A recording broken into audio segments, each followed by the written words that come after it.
Airjet machine सब चलती है, पर प्रॉफिट देने वाली एयरजेट मशीन कौन सी है? सूरत टेक्सटाइल इंडस्ट्री में एक नाम सबकी चॉइस बन रहा है, डायमंड XY एयरजेट मशीन। चलिए जानते हैं इसकी ग्राउंड रियलिटी डायरेक्ट फैक्ट्री से। एयरजेट मशीन में इतने सारे ऑप्शन हैं, फिर भी आपने डायमंड XY मॉडल ही क्यों चूज किया?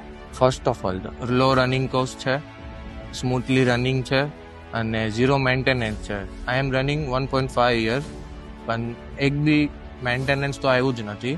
અને લાઇટ બિલમાં જોઈએ તો 25% ઓફ છે બીજા અધર કંપનીઝ કરતા, અને 5,000 to 6,000 પર મશીન ફરક પડે છે લાઇટ બિલમાં. मेंटेनेंस कॉस्ट और सर्विस रिस्पॉन्स का एक्सपीरियंस कैसा रहा? તો ઝીરો લો મેન્ટેનન્સ કોસ્ટ છે.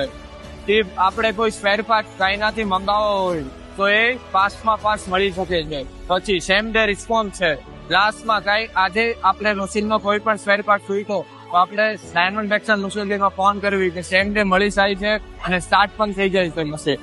सर, आज के टेक्सटाइल बिजनेसमैन को मशीन इंस्टॉल करते समय आप क्या सजेशन देना चाहोगे? ફર્સ્ટ તો ઓવરઓલ ધ કોસ્ટ એફિશિયન્સી ઓછી આવે છે XYમાં. પછી the best value for the money.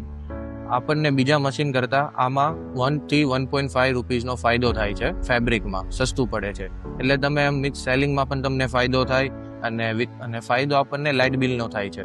બીજા કરતાં લાઇટ બિલ પણ સસ્તું આવે છે, ઝીરો મેન્ટેનન્સ કોસ્ટ છે, અને સેમ ડે રિસ્પોન્સ છે આપણને. ઇફ એની મશીનમાં સ્પેર પાર્ટ તૂટી ગયો હોય તો આપણને XY diamond textile machinery same day response પણ આપે છે અને સેમ ડે ઇશ્યુ प्रॉब्लम ने सॉल्व પણ કરે છે. सही मशीन सिर्फ आपका प्रोडक्शन नहीं बढ़ाती, बल्कि आपका बिजनेस अपग्रेड करती है। तो फिर चॉइस क्लियर है, डायमंड XY एयरजेट मशीन।